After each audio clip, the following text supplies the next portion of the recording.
Hey, what's up? This is Harry Wagner from Harry's Situations, and today I am out here at Sand Mountain OHV area in northern Nevada. This is one of Nevada's premier destinations for OHV use. It's managed by the BLM, approximately 3 miles long, sort of east to west this way, and about a mile wide this way. So if you're used to Glamis, it's not giant. But around here, this is the biggest dune field in the area. It's got about 600 feet of vertical elevation and plenty of different opportunities to have fun.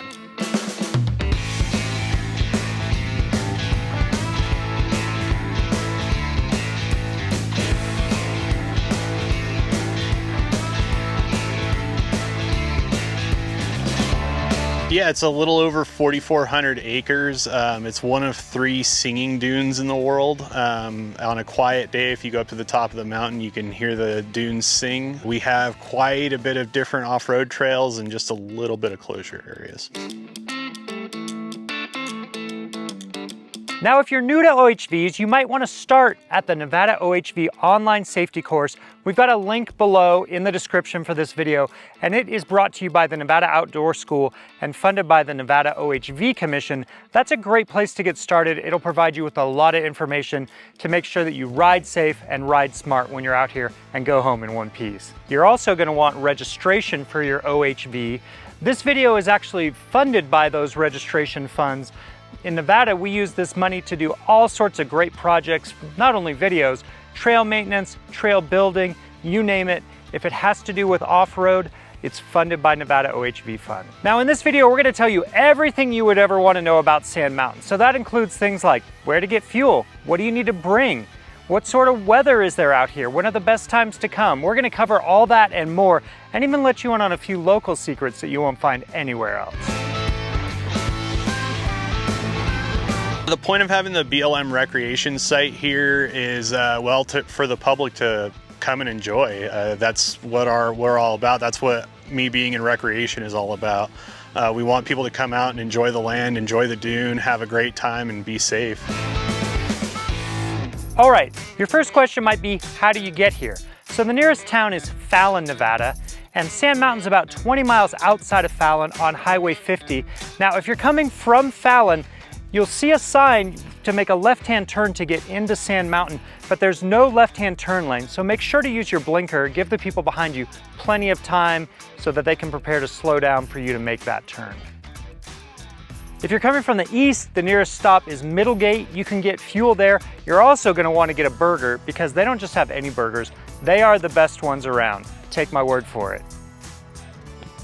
Fallon, Nevada is home to the Naval Air Station where Top Gun trains. They've also got food there, they've got fuel there. You can get a sand flag if you forgot yours and any other supplies you need. The last stop in Fallon when you're on Highway 50 as the road turns from the east towards the south is Harmon Station. So Harmon Station has fuel. They've got Wi-Fi there. If you haven't got your permit for Sand Mountain, that's a great place to do it. Service can be a little spotty out here. And they've also got fuel there. They've got a great deli and anything else you might need. I've mentioned that you need a permit to come out to Sand Mountain. You can get that online at recreation.gov. In the description below, we'll put a link to the exact site where you can purchase your permit. They cost $40 for a week, or you can get an annual pass for $90. So if you're planning on coming out here more than a couple times, it definitely makes sense to go that route. Also, if you come out on a Tuesday or Wednesday, it's completely free. You don't need a pass at all.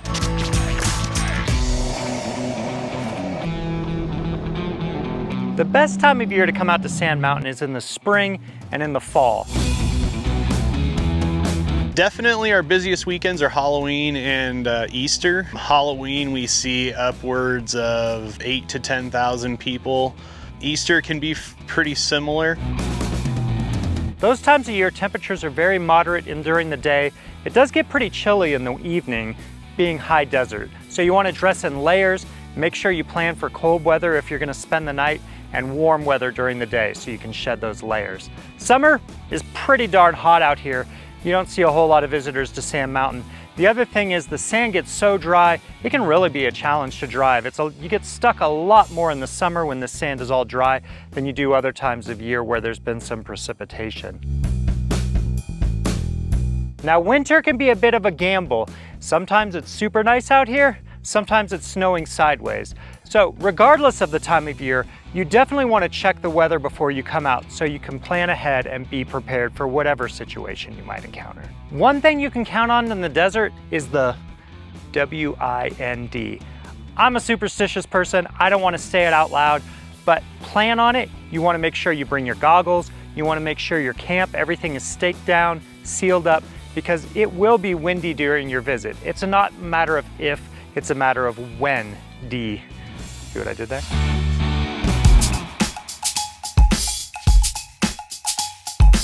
What sort of things do you want to bring with you when you come to Sand Mountain? Probably enough water. That's probably our main thing, is just having enough water. We don't have a whole lot of water out here. We don't have any water facilities. There are places that will deliver water here on busy weekends, but that's not the case all the time. You also need your safety gear. You should bring food with you, lots of spares, spare fuel, spare parts, tools, sunscreen, a big hat, keep you out of the sun, and communications with your friends. You want to bring recovery gear with you, and make sure to bring a first aid kit and a fire extinguisher as well. Bringing your own wood is a good thing. We don't allow glass at all. It is a huge problem for us. It gets in the sand, pops people's tires, gets caught in things. Think about the other people that are you're camping around when you're out here camping. Like, would you want a bottle under your tire? That's kind of where we're at with it. Tire patches, I don't see a lot, which can come in really handy out here. They make some excellent tire patches now. First aid kits, and the big thing is helmets. A lot of people don't wear them, but we do see a lot of head injuries out here, mostly from people hitting their heads on roll cages. So we're big advocates for helmets. Another thing you want to make sure you have with you is your flag for your UTV, motorcycle, truck, whatever you're bringing out to Sand Mountain. One of the most common accidents we see are people on two sides of the dunes, they can't see each other, and they have a head-on collision. You'll notice how tall this flag is. It sticks up much higher than the vehicle and gives people a visual marker. Even if they can't see the UTV, they can see the flag and they know that someone's there. So these are required out here. On busy weekends, there'll be vendors selling flags with really cool custom designs, but they're only out here on big weekends. So you want to bring your flag with you or buy one in Fallon if you forgot yours.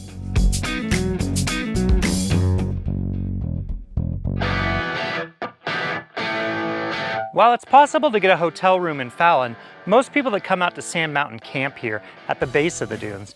Now, depending on what you're driving will depend on where you want to park. You don't want to get too far off the hardpan if you're in something like an RV that's real heavy and only rear-wheel drive. Now, if you have a four-wheel drive truck, maybe a lighter trailer, you can probably venture a little farther off the pavement. Whatever you bring to camp in, make sure to circle up your group with your friends. If you have a campfire, please don't burn pallets out here. Getting the nails everywhere is a big problem. You get nails everywhere, and once again, they get in people's tires. You know, people have really expensive sand paddles, things like that. Nobody wants nails in them. You also shouldn't bring glass or fireworks, as they're not allowed at Sand Mountain. There's carcinite markers showing where you can camp, and be respectful to others who are camping around you. Keep your speeds down in camp, and keep the music and noise down when it gets too late. Yeah, the closure areas, they're all signed. We try to keep up on the signs as best as possible. They're to protect certain wildlife. We do have some endemic plants out here and endemic flora and fauna that are both just only in this area. So we just try to keep it that way. So we try to kind of give people as much as they can and they want to recreate on, but we also want to make sure that the flora and fauna are protected properly and that we don't make another animal go extinct. The permit fees you pay to come visit Sand Mountain are used by the BLM to fund pit toilets and dumpsters that are out here. Those have really helped keep the area clean, and we encourage you to use them during your visit. The fees go toward basic amenities that are out here. A large chunk of it goes to our search and rescue. We do have a fair amount of incidents out here, especially on the holidays. As far as search and rescue facilities, we have like a Connex box and a mobile station for our law enforcement officers to kind of keep track of everything. The helicopter pad was also just installed. That was also with the Great American Outdoor Act. That's going to be a huge thing because when the helicopter used to land, it'd land in a big dirt parking lot with gravel, and the gravel would fly everywhere and hit people and things like that. So it was its own safety hazard. So we wanted to make sure that things were a little safer in that aspect as well. We definitely want to advocate for helmets as much as possible. We do a helmet program every year. We've given away, just this year, we've given away over 120 helmets with Renowned Children's Hospital and the Nevada Outdoor School as a partner. So we're just trying to get helmets on kids mostly right now.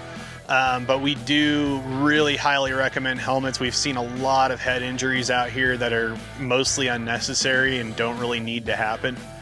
So that's probably our number one. So currently, we're on the western end of the dunes, closest to Highway 50. They're smaller here. This is a great place to get your feet wet if you're just starting out, you want to get a feel for the area. You can go all the way around the dune field without having to climb to the top, and that's a great way to get the lay of the land.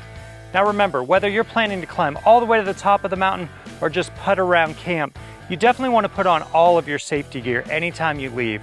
I know in the past, that's the most common situation I've seen when people get hurt, is they're not anticipating going out. The next thing they know, they get excited, their friends leave, they don't have on their safety gear, and they pay the price. So don't become a statistic. The BLM is out here to make sure that everyone is afforded a reasonable opportunity to recreate. We're not trying to stop anybody's good time or put a damper on it. We want people to be safe and have a really good time. The reason I got into recreation was because I love recreation. I got into it because I wanted to do things that helped other people get outdoors and recreate and have a great time. And so we want to see people having fun, doing really great things out here, doing crazy stuff even, you know, like we love seeing people sending it. That's, you know, it's super cool, but we also don't like to pick up bodies off the dunes, so. You'll notice the UTV behind me is running Nitto's UTV-specific Trail Grappler SXS tire. These are a 33 by 9.5. They also make them in a 30 by 9.5, 32 by 9.5, and a 35 by 9.5. All of those are for 15-inch rims. They're a pretty aggressive design, not as aggressive as a paddle, but more than an all-terrain tire. In my experience, you can't run low enough air pressure in the dunes. So this is equipped with beadlock wheels. We don't have to worry about the tire coming off the rim because it has low pressure. And really, ground clearance isn't a big issue in the dunes. Flotation is. I say go as low as you can. As long as you are putting this on a trailer, you don't have to worry about airing back up when you get to the road. There's no reason not to drop those pressures into the single digits. The most popular spot at Sand Mountain is going up the face behind me all the way to the top. Now on the other side to the north, there's a feature called the Super Bowl that people will go around in. That's a lot of fun. There's some other things out here too that are sort of hidden. There's a tetherball pole, there's a swing set. I'm not going to tell you where those are though. It's more fun to find them on your own.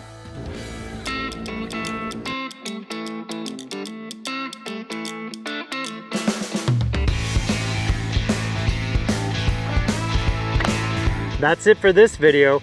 Whether you've been to Sand Mountain 100 times or now you want to come for your first time, hopefully you learned a thing or two about the area. Now you're armed with all the information you need to make your trip to the dunes a success.